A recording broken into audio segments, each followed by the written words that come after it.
बोलो श्री प्राणनाथ प्यारे की जय। बोलो श्री सतगुरु महाराज की जय। पन्ना धाम की जय। सर्व सुंदर साथ की जय। आप सभी सुंदर साथ जी के धाम हृदय में विराजमान शोभायमान प्राण प्रियतम प्राण वल्लभ हृदयेश्वर आपके नूरी कोमल चरणार विंद में कोटान कोट प्रणाम जी। मीठी बत्तियां डे 88 88वां दिन सखियन की मीठी बत्तियां में आज हमारी बहुत प्यारी सुंदर साथ राधा बेन का हार्दिक स्वागत और थंबनेल बनाने वाले प्यारे यूएस सुंदर साथ जी के चरणों में कोटि कोटि प्रणाम जी। आइए चलते हैं राधा बेन की अति प्यारी अति सुंदर ये जो सफर कैसे पिया जी उनको अपने चरणों में खींच कर ले आए, पूछते हैं राधा बेन से। प्रणाम जी। प्रणाम जी दीदी। प्रणाम जी सुंदर साथ जी। जी तो आप किस प्रकार सुंदर साथ परिवार में धनी जी ने आपको कैसे वो अपने चरणों में लेकर आए? प्रणाम जी। दीदी वो बचपन से ही प्रणामी थे। और जब बड़ौदा आश्रम में श्री कुलजम वाणी पधरामणी महोत्सव था उस टाइम मैंने पूज्य सरकार श्री जी से तारतम्य किया था। और हमारे घर में सभी मतलब पूरे गांव में कोई प्रणामी संप्रदाय ही नहीं था। मेरे मम्मी पापा का एक ही घर था प्रणामी का, इसलिए हम मेरे मामा का जो गांव था वो सब प्रणामी थे। तो वहां से ही हमें वो सरकार से जी से जुड़ने का अवसर मिला। अरे वाह, कौन से गांव में आए थे सरकाश्री तब? सरकार से जी थी तब वो उम्बरिया अबलोड गांव था दाहोद के पास में। वो मेरे गांव मामा का पूरा गांव ही प्रणामी था। तो वहाँ सरकार से जी का 5 दिन का प्रोग्राम था। और मेरे मामा जी थे वो सरकार से जी से जुड़े थे, तो वो धर्म प्रचारक भी थे, वो सेवा का कार्य भी करते थे। जब बड़ौदा कार्यक्रम हुआ था ना तो वो वहां गए थे। आश्रम की पूरी सेवा भी उन्होंने की, जो भी उनसे बनता। जी बहुत सुंदर। तो आपने बचपन में ही तारतम ले लिया था मतलब? हाँ, बचपन से ही मैं लगभग 11 साल की थी तब बड़ौदा गई थी ना, तो वहां से तारतम लिया था। जी तो उसके लेकिन कुछ बाद। समझ में नहीं हाँ कहाँ जी। से शुरू करें क्या, क्योंकि इतना मंथन भी नहीं था, बचपन था। और बचपन में कोई समझाने वाला भी नहीं था क्योंकि मम्मी पढ़ी लिखी भी नहीं थी। तो किस प्रकार आगे बढ़े 11 वर्ष के बाद, और आगे कैसे कैसे हुआ, कैसे वाणी पढ़नी शुरू की, कैसे आगे जुड़ते गए सुंदर साथ जी से? फिर दीदी जब तारतम ले लिया तो उसके बाद पप्पी ने बोला कि अब आपने तारतम ले लिया है तो राज्य की सेवा करना, राज्य को भोग लगाना। फिर वो मैं धीरे धीरे शुरू करने लगी राज्य को सेवा करना, मेहर सागर का पाठ करना। ऐसे करके कभी पितक साहब पढ़ लेना। और मम्मी जब भी प्रोग्राम में जाते थे तो हमें साथ भी लेके जाते थे। ऐसा नहीं कि वो निजानंदी प्रोग्राम था वहां ले जाए, कृष्ण प्रणामी का भी प्रोग्राम होता था तो वहां भी हमें वो लेके जाते थे। और वहां भी जो हमें जहाँ भी आसपास कभी भी प्रोग्राम हो या बड़ौदा आश्रम में जब भी प्रोग्राम हो तो भी साथ लेके जाते थे। और जो उनको याद रहता था ना वही हमें समझाते थे कि कैसे वित्त का जो छोटा मोटा प्रसंग हो उसके जरिए हमें समझा कर।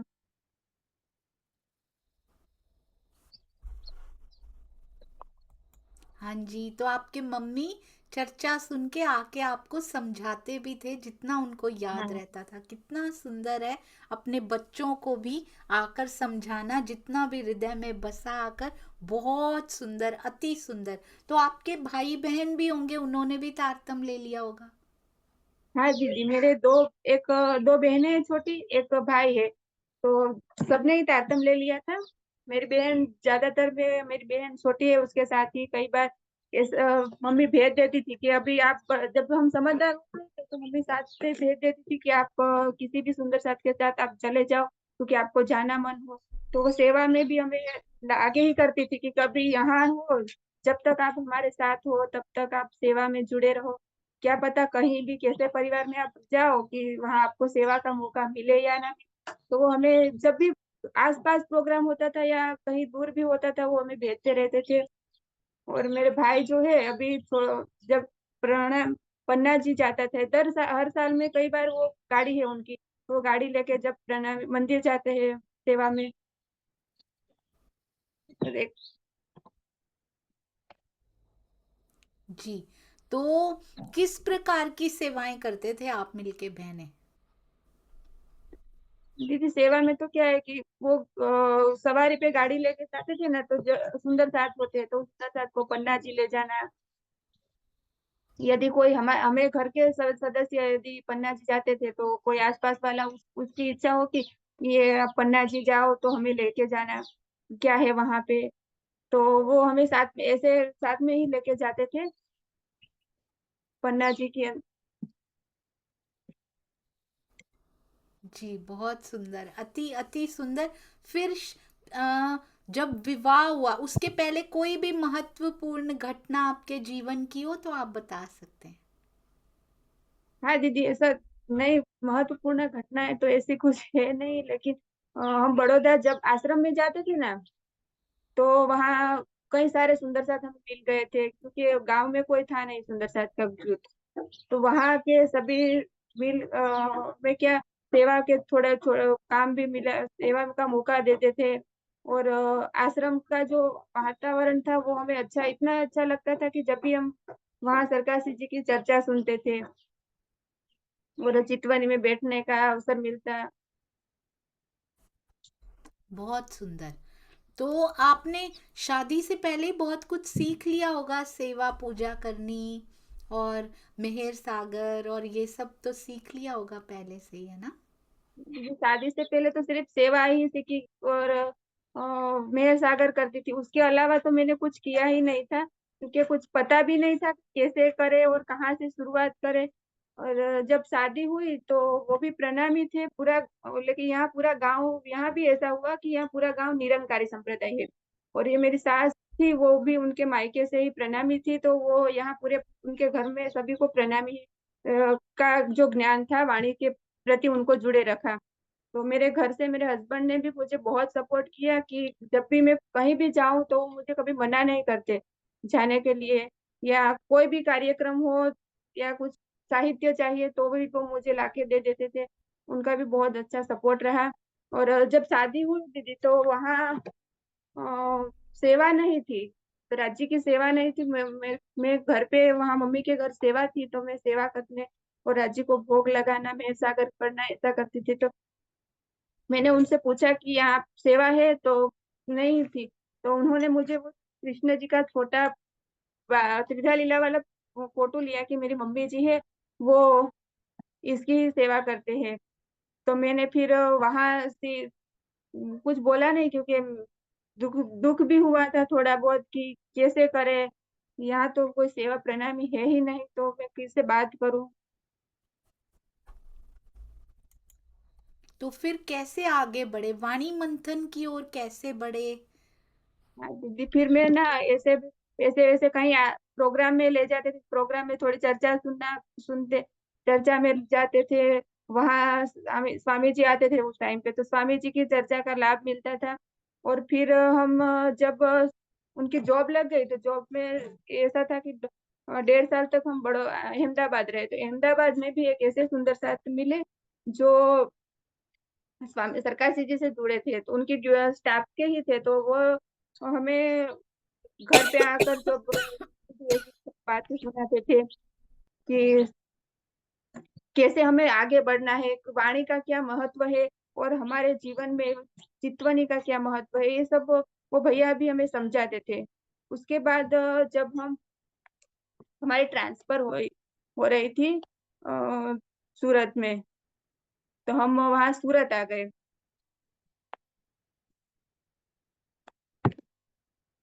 तो जी, बहुत सुंदर। आपको, आप पहले सरकार श्री से जुड़े हुए थे, फिर आप राजन स्वामी जी से जुड़ गए, तो आपको तकलीफ नहीं हुई इसमें कुछ?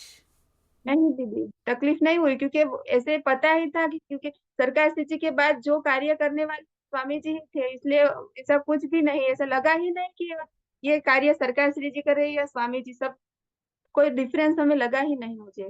आपको कैसे पता लगा कि जो सरकाश्री कर रहे थे वही स्वामी जी कर रहे हैं? क्योंकि नहीं, वो साथ में ही, जब भी सरकार श्री जी कई बार चर्चा होती थी ना, तो सरकार स्वामी जी साथ में ही होते। और कई बार उन्होंने इस बात का जिक्र भी किया हो।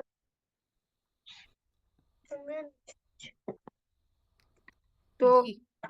तब मतलब उनकी जो रहनी थी स्वामी जी के प्रति, स्वामी जी की, वो हमें अच्छी लगी। इसकी रहनी के जरिए हमें ऐसा कि ये यही कार्य कर, स्वामी जी के, सरकार श्री जी के बाद जो कार्य होगा वो स्वामी जी ही करेंगे, क्योंकि जागने का पूरा भार स्वामी जी ने ही अपने कंधों पे रखा है। जी, तो आप उनकी चर्चा सुनते हैं स्वामी जी की? हाँ दीदी, हम चर्चा भी सुनते हैं और स्वामी जी की वो टीका थी वो भी पढ़ते हैं। तो टीका क्योंकि पढ़ने दाहोद से। में आसपास जी। प्रोग्राम प्रोग्राम होता था, तो वहां हम जाते थे सरकार स्वामी जी की प्रोग्राम में। और एक बार ऐसा हुआ दीदी कि मेरी बेटी जो खुशी है, उसको मिर्गी का दोहरा पड़ जाता था बार बार। तो मेरे मामा जी ने बोला कि आप ना, सरकार स्वामी जी आ रहे हैं तो वहां आप आओ। और मैं वहां गई तो उन्होंने, वो स्वामी जी तो इतने निखालसता से मुझे प्रणाम, मैं उनके पास गई ना तो उनको, उन्होंने इससे प्रणाम किया। और वहां पास में भी बैठी, फिर बोला कि क्या। फिर मैंने कहा कि इसको ना स्वामी जी बार बार मिर्गी की दोहरा पड़ जाता है, मैं अस्पताल में एडमिट करती हूँ फिर भी ये प्रॉब्लम हो जाती है, तो क्या करें। तो स्वामी जी ने बोला कि आप एक बार, जहाँ मैं गोधरा मेरी सारवार चल मैंने दिखाया था ना, वहां आप एक बार दिखाओ। स्वामी जी ने इतने प्रेम से हमें बुला बात की कि मुझे बहुत ही अच्छा लगा कि क्या अ, ये ऐसे सदगुरु मिल कहाँ से मिलते हैं कि इनके अंदर इतना ज्ञान हुआ होने के बावजूद भी वो कितने प्रेम से सभी सुंदर साथ से बातें करते हैं। अरे वाह, बहुत सुंदर। डाउन टू अर्थ और विनम्रता तो कूट कूट के भरी हुई है स्वामी जी में।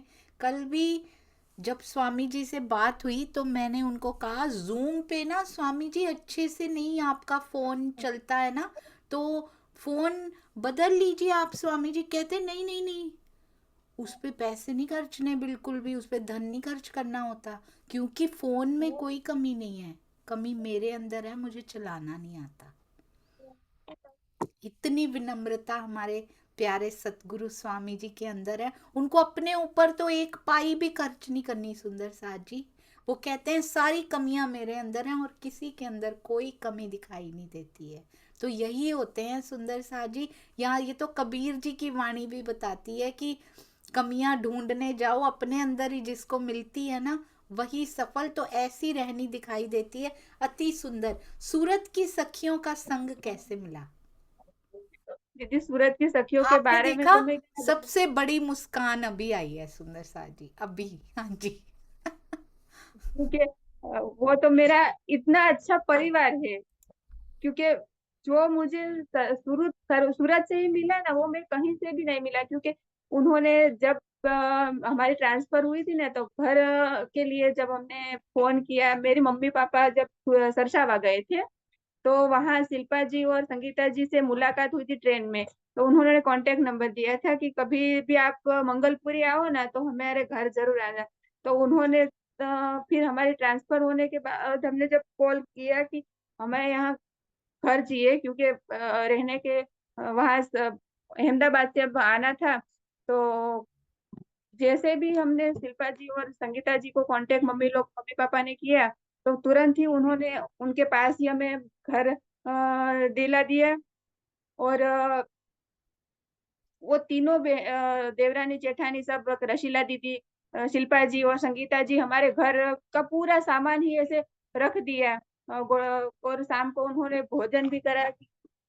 कैसे सुंदर साथ के प्रति उन्होंने इतनी सेवा की कि क्या बताए।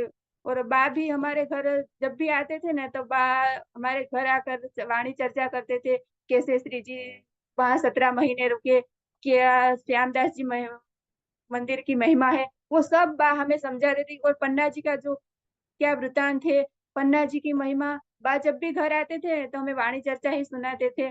और हर गुरुवार को हम जब चर्चा सुनने जाते थे तो प्रफुल्ला दीदी भी अच्छी सच्चा सुनाते थे। आसपास के सुंदर साथ का भी इतना सहयोग रहा, सूरत के सुंदर साथ के प्रति तो मैं क्या बताऊं दीदी, इतना अच्छा कि इतना सब इतने अच्छा। प्यार जी। प्यार और प्यार से रहते। कभी ऐसा मुझे लगा नहीं कि मैं दाहोद की हूँ, मुझे तो अभी भी ऐसा ही लगता है कि मैं अभी सूरत की ही हूँ। क्योंकि जब भी कोई भी सेवा हो, अभी चाहे शीतल जी भी कुछ भी सेवा होती हो तो वो मुझे कहती है कि आप करोगे, तो वो मैं मुझे भी अच्छा लगता है कि कोई तो हमें याद करता है, उस सेवा में हमें ये शामिल करता है। जब भी अवसर आता है कि आप कब आओगे, जब श्याम आप यहाँ आए थे जब श्री जी, तो कैसे कैसे सुंदर साथ ने सेवा की, वो सभी जब भी चर्चा में बैठते थे सर हमारे घर पे आके तो सब समझाते थे। और क्या पन्ना जी की महिमा क्या है कि मैं पन्ना जी में श्री जी की जो घुमट जी है वहां पे पाट घाट का जो प्रतीक है, मुझे तो ऐसा कुछ याद भी नहीं था, लेकिन बा ने इतना अच्छे से समझाया कि मुझे सब धीरे धीरे समझ में आने लगा। सच में तो वहां से ही मेरी जर्नी शुरू हुई, ऐसा कहा जा सके कि आगे से मुझे इतना कोई ज्ञान भी नहीं था। जुड़ी तो मैं सरकार जी से ही थी, लेकिन कोई मेरा मतलब आत्म जागृति हुई ही नहीं थी। जी, बहुत सुंदर। तो अब आप अब क्या सोचते हैं कि वाणी पढ़ने और वाणी ना पढ़ने के बीच में क्या क्या फर्क आ जाता है हमें जब हम वाणी पढ़ने जी लग फर्क जाते तो हैं? बहुत मंथन, आता है। पारायण तो पहले भी करते थे, पर वाणी मंथन करने से क्या डिफरेंस आता है? दीदी मंथन करने से उस टाइम जब पारायण करते थे तो सिर्फ चौपाइयां ही पढ़ लेते थे, क्योंकि उसका अर्थ पता नहीं था, चौपाई क्या कह रही है, इसका मायना क्या है वो हमें पता नहीं चलता था। लेकिन जब हम स्वामी जी की टीका से पढ़ रहे हैं तो समझ में आता है कि ये वाणी का भेद क्या है, वो वाणी सच में क्या कहना चाह रही है, कि वाणी का मुख्य उद्देश्य क्या है, आत्म जागृति किस प्रकार से हमारी हो सकती है। जी, बहुत सुंदर। आप उनको बिठा सकते हैं अपने पास, आप उनको गोदी में ले सकते हैं, अपने बच्चे को पास में बिठा सकते हैं, कोई बात नहीं। हाँ जी। नहीं वो जी, आप और भी कुछ बताना चाहते हैं? हाँ दीदी, वो जी। एक बार ऐसा हुआ कि हमारे पास में ही एक मौलवी की दुकान है किराने की। तो वहां पे एक मैं ऐसे ही दुकान पे जाती थी, तो उन्होंने मुझे, मैं ऐसे बोला कि आप लेल तुल कद्र वो क्या है, तो उन्होंने बोला कि ये इतनी बड़ी बात तेरे को कैसे पता। तो मैंने बोला ये हमारे कुलचम वाणी है, उसमें सब लिखा है। तो कुलजम वाणी मैंने फिर प्रफुल्ला दीदी से पूछा कि ये, उन्होंने बोला कि ये अल्लाह की बहुत बड़ी रात्रि है बोलते हैं, और लैलतुल कद्र हमारी तो ब्रज और रात जागनी होती है।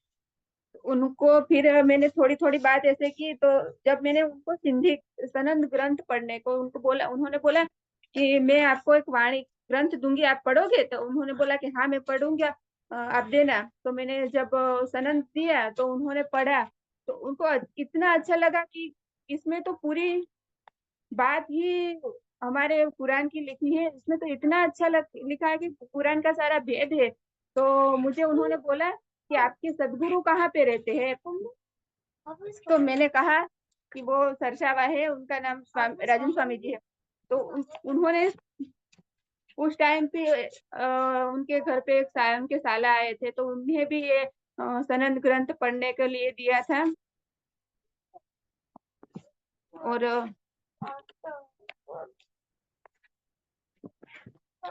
ऐसे ही एक बार फिर मेरी छोटी बहन है जो हंसा, वो रसोई करने के लिए जाती थी, तो वहां भी मैं एक बार गई थी। तो उनके घर एक माँ जी थे, वो भागवत के मानने वाले थे। तो उन्होंने जब अ, ऐसी बात की कि ये रास कहाँ पे हुई थी, तो उन्होंने बोला कि ये तो व्रज में ही थी। तो व्रज का वर्णन मैंने बोला कि ये सच में यहाँ पे ही अखंड हुई है, लेकिन ना, उनको ऐसा कुछ पता नहीं था कि ब्रज में रास सच में अखंड हुई थी या सबलिक ब्रह्म में। तो मैंने तो सिर्फ उसको इतना ही कहा कि ये रास तो सबलिक ब्रह्म में ही अखंड हुई थी। उनको ये बात सुन के आत्मा से इतना कुछ होने लगा क्या, आपके पास और कुछ हो तो मुझे देना। तो मैंने उनको ना त्रिधा लीला की बुक्स दी। जब त्रिधा लीला की बुक्स उन्होंने पूरी पढ़ ली तो बोलने लगे कि और इसके बारे में मुझे और कुछ समझना है। तो फिर मैंने प्रफुल्ला दीदी ने मुझे कुछ साहित्य दिए थे, जो तमस के पार, ज्ञान मंजूषा और शाश्वत सुख, वो सब मैंने उनको दिए। तो उसमें से उनको इतना आनंद आया कि कैसे सुंदर, कैसी कैसी इसमें बात छिपी है सभी देवताओं के प्रति और राज्य के प्रति उनका क्या, तो कृष्ण जी कौन है वो भी उनको पता चलने लगा कि क्या योगेश्वर श्री कृष्ण जी के अंदर जो शक्तियां थी वो कौन सी थी।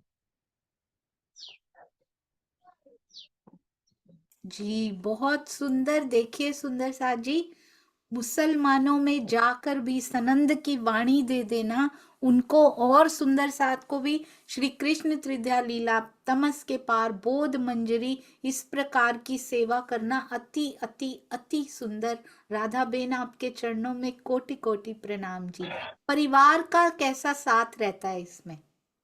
दीदी परिवार का तो बहुत अच्छा साथ रहा। उन्होंने कभी मुझे मना नहीं किया कि ये मत करो, क्योंकि सास भी कृष्ण प्रेमी थे। फिर भी उन्होंने ऐसा नहीं किया कि आप कृष्ण निजानंदी हो या आप सरकार सिंह को मानने वाले हो, आप जहाँ जाओ वो उनका उनको जो चाहता था वो उनकी रीते उनकी तरह से सेवा करते थे। मुझे मैं मेरी तरह से सेवा करती थी, कभी किसी ने कुछ रोक टोक नहीं किया। और घर से मेरे हस्बैंड का भी बहुत अच्छा साथ रहा, क्योंकि जो भी उनको अब इस नेटवर्क के जरिए जो भी उनको मिलता था वो मुझे देते थे कि ये आप पढ़ लेना, ये देख लेना, ये जो, क्योंकि मेरे पास समय नहीं रहता, आपके पास समय है तो आपको उसको पढ़ना। और वहां से मम्मी पापा का भी बहुत अच्छा सपोर्ट रहा दीदी, क्योंकि जब भी हम छोटे थे तो समझने लगे तो अकेले भी उन्होंने सभी प्रोग्रामों में भेजा। पुराल में प्रोग्राम था, वहां भी हमें अकेले ही भेजा था। और आसपास प्रोग्राम होते थे, यदि उनकी कोई आवश्यक नहीं जा पाए तो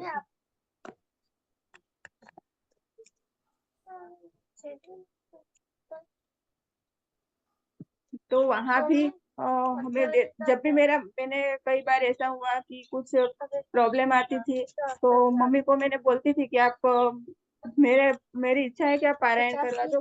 तो वो हमेशा मुझे सपोर्ट ही करते थे कि पारायण, हाँ कोई बात नहीं, हम करवा देंगे। क्योंकि उन हमारे पास उस टाइम यहाँ भी कोई सुंदर साथ है ही नहीं कि जिससे हम वाणी की बात करें, और वहां भी कोई नहीं है।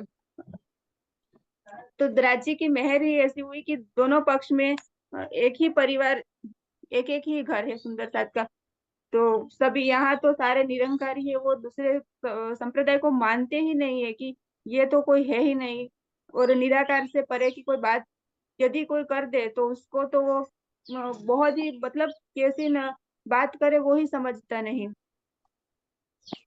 फिर भी उन्होंने यहाँ सारे सबको अपने मतलब जो प्रणामी वाणी थी उसके वाणी के प्रति यहाँ सभी को जोड़ रखा। और वो राज्य से ही सभी को प्रेम और सेवा से सिखापन दिया। जी बहुत सुंदर। आप और भी कुछ शेयर करना चाहते हो तो कीजिए, और फिर जयकारा लगाइएगा जी। दीदी जब नाट्य जो कृष्ण त्रिथा लीला हुई और महेश सागर की जो सहयोगिता हुई उसमें इतना आनंद आया कि क्या बताए कि हमें तो कुछ समझ में नहीं आता था कि त्रिधा लीला का जो महत्व आपने इतना अच्छा सरल तरीके से समझाया कि राज्य सच सच में वो तबलीग ब्रह्म कौन सी लीला कहाँ पे अखंड हुई, कौन सी बहिष, सब इतने बारीकाई से समझाया ना कि सब कुछ मतलब दिल में उतरने लगा। और समझ में आ गया, आने लगा। क्योंकि जब हम पहली बार ही त्रिधा लीला सुनी थी, और वाणी भी मैंने पहली बार ही शायद टीका सुनी थी।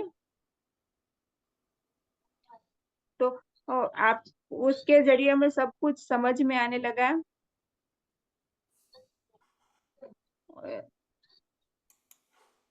जी बहुत सुंदर। राज्य की मेहर, वही सब कुछ करने वाले हैं। हम सुंदर साथ में तो कोई बल नहीं। बहुत अच्छा लगा कि आपने उसको समझा, आपने उसको और आगे बांटा, सबको समझाया और धनी की वाणी का टीका पढ़ना शुरू किया। प्रणाम जी।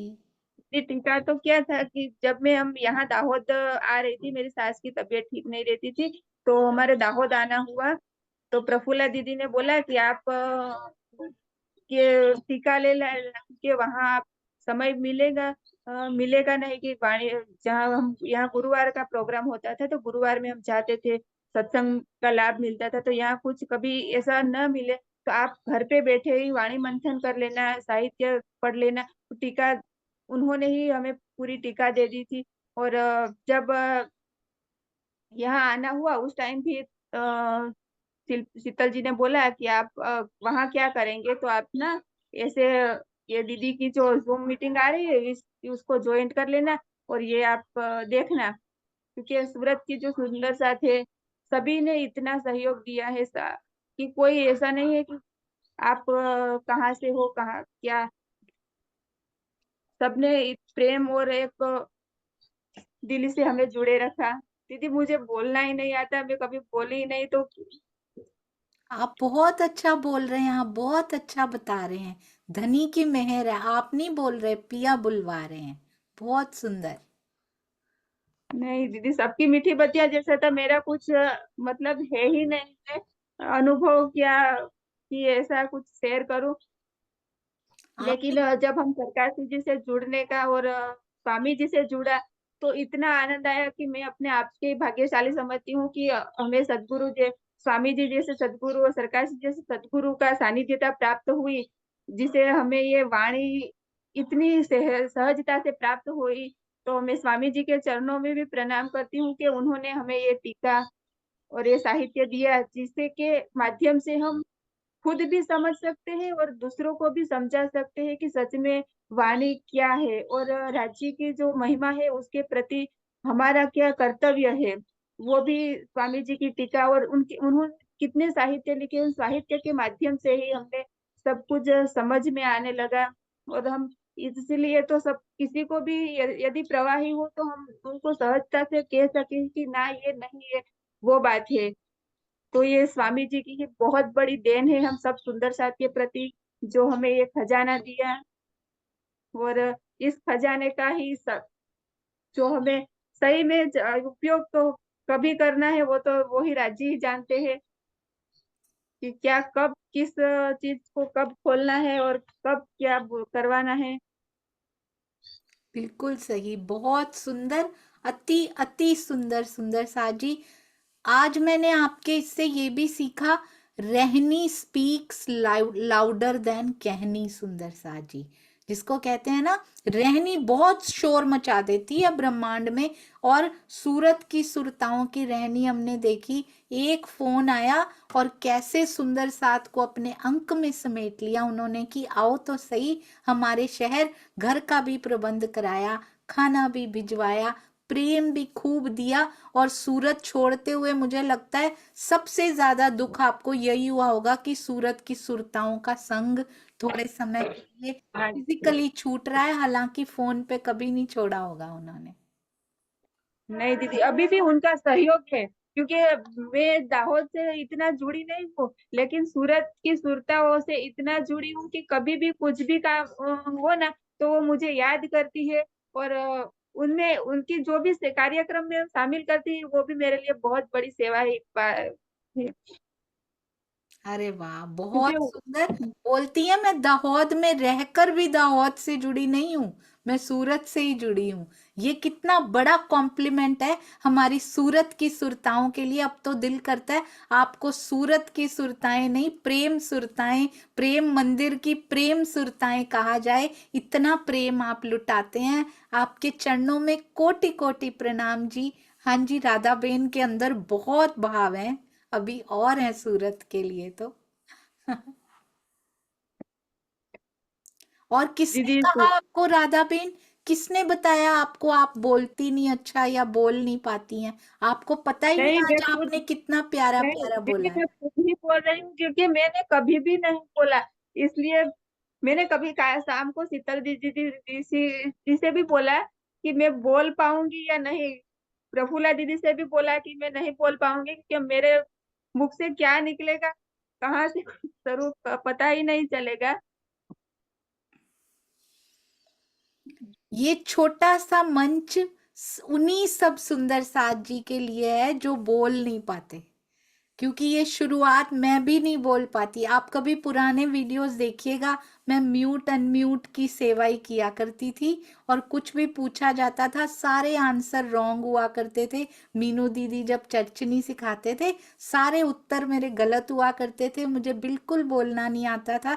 ये शुरुआत ही ना बोलने वाले से है, तो इसलिए जो सुंदर साथ सोचते हो हम नहीं बोल सकते, वो सारे सुंदर साथ बोलिए, जरूर बोलिए। आपको नहीं पता आज कितना सुख मिला होगा सुंदर साथ को आपकी मीठी मीठी बातें सुन के। बा जब हमारे घर आते थे ना दीदी, तो मुझे भी सिखाते थे, साथ में बच्चों को भी। ये कैसे आप उनका अनुभव भी हमारे बच्चों को लिए शेयर करते थे कि कैसे ये आप बच्चों को ये सिखाना, ये करवाना। और सेवा के लिए भी बा हमने बहुत अच्छा सिखाते कि मुझे तो दीदी ये भी पता नहीं था कि वाणी के जो चरण है वो भी ये अच्छे से ठीक याद नहीं था। तो बा ने बताया कि वाणी के ये 4 चरण होते हैं। और ये ऐसे ही बा ने मुझे बहुत ही अच्छे, अपनी बेटी जैसा ही प्यार दिया।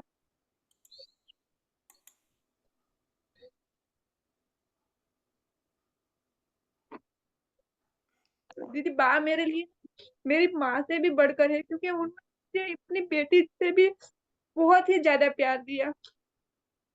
जब भी मैं जाती हूँ, अभी भी सूरत जाती हूँ ना, तो मुझे ऐसा लगता है कि मैं मेरी माँ के घर आई हूँ। बहुत ही अच्छा है। बा बोल रही है रोना नहीं है, देखिए उनकी आंखें भर गई हैं आपको देख के, बिल्कुल नहीं रोना। पर ये उद्गार सुंदर साथ जी ये भाव दिखाते हैं कि कितना प्रेम मिला है उनको बा से, और ये पूरे घर से सबसे कितना प्रेम मिला है। आप देख सकते हैं सविता बेन की आंखें कैसे सविता मासी की भरी हुई हैं, अपनी साड़ी के दीदी पल्लू से ये ब्रिज की पूरे सखी आंखें परिवार ने तो मुझे पोंछती हुई। बहुत ही प्यार दिया। वो एक परिवार। कौन कहता है अलौकिक रिश्तों में लौकिक रिश्ते भी प्राप्त नहीं होते? ये माँ बेटी ऐसी कभी देखी होगी सुंदर साजी अर्श की रूहों का डबल बोनेंजा ऐसा कभी देखा होगा जो बना लिया गया है, जो दाहोद से सूरत आके बना लिया जाता है। अति अति सुंदर, अति आज इस परिवार के लिए श्रद्धा और बढ़ गई सुंदर साजी, और बढ़ गई। इतना प्रेम देने वाली बा ने कैसे अपने परिवार को भी कितने प्रेम से, और सूरत की सारी सुरताओं का परिवार कैसे समेट के रखा हुआ है उन्होंने। अति सुंदर राधा बेन।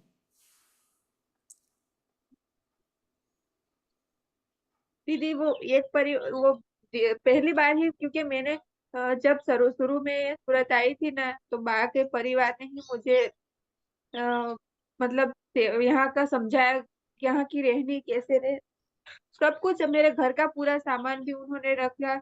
और यहाँ तक कि मेरे बच्चों का एडमिशन भी शिल्पा जी ने करवा दिया। फिर जब उन्होंने बोला कि तुम्हारे आप चिंता मत करना, यहाँ हमारे घर पे ही सत्संग होता है। तो उस टाइम बुधवार के दिन शाम को सत्संग होता था, तो मैं वहां तुरंत ही, क्योंकि जुड़ने का मौका मिल गया, तो मैं इतनी खुश हो गई कि राजी, इतने समय के बाद आपने फिर से मुझे वो राह दिखा दी जिसकी मैं कितने समय से राह देख रही थी। वो राह आपने मुझे अब पकड़ा दी, तो मुझे बहुत ही खुशी हुई थी। और उसके बाद फिर कोरोना आ गया। तो कोरोना में घर में मंथन किया। फिर कुछ समय के बाद प्रफुल्ला दीदी ने बुधवार का सत्संग शुरू किया। तो वहां हर बुधवार गुरुवार के दिन जहां भी सत्संग होता था हम जाने लगे। इतना आनंद आता कि सखियों का जो जुट मिलता था एक दिल्ली में, कितना आनंद। सबके अपने अपने भाव होते थे। और सबके प्रति एक दूसरे के प्रति प्रेम बहुत ही अच्छा लगता था दीदी। जी। और आज मुझे बा के साथ बाबूजी भी बहुत याद आ रहे हैं। कैसे इन्होंने पूरे आज परिवार को रखा होगा कि इतना प्रेम ये सुंदर साथ पे बा लुटाती होंगी, इसमें बाबूजी का भी बहुत बड़ा हाथ रहता होगा। कपोपरा परिवार के चरणों में कोटान कोट प्रणाम जी। मैंने भी वहां माँ पाई है, मैंने भी वहां भाई पाए हैं, मैंने भी वहां दीदियां पाई हैं। बहुत सुंदर परिवार। ये दीदी दादा भी मुझे बहुत सच में प्यार करते थे। गांगजी भाई, सच में गांगजी भाई का परिवार हर बार राजी किसी ना किसी माध्यम से हमें याद करा जाते हैं कि आज के गांगजी भाई का परिवार यही है। जी राधा में। दादा भी हमें बहुत प्यार करते थे और बहुत अच्छे से समझाते थे। जब पहली बार गई ना सूरत, तो कुछ दिन बाद मैं रसीला दीदी के यहाँ गई थी, तो दादा ने मुझे प्रेम से बोला कि बेटा राधा, तुम्हें यहाँ अच्छा लगता है ना, यहाँ सेटल हो गए तो क्या एक पिता जैसे अपने पास रहकर बैठा बिठा के जो बात करते हैं, तो आज दादा नहीं है तो वो भी अच्छा,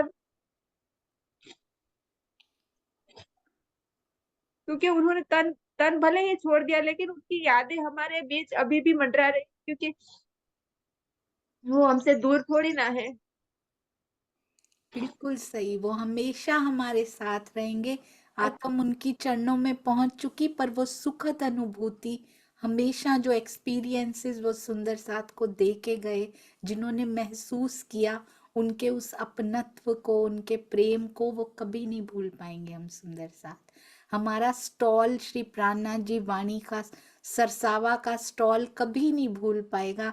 वो कुर्सी बिछा के बैठ जाया करते थे वहां पे और खूब बातें किया करते थे, हर आने वाले सुंदर साथ के साथ भी और हम सब के साथ भी। बहुत बहुत प्रणाम चरणों में। आप ही जयकारा लगाइएगा राधा में।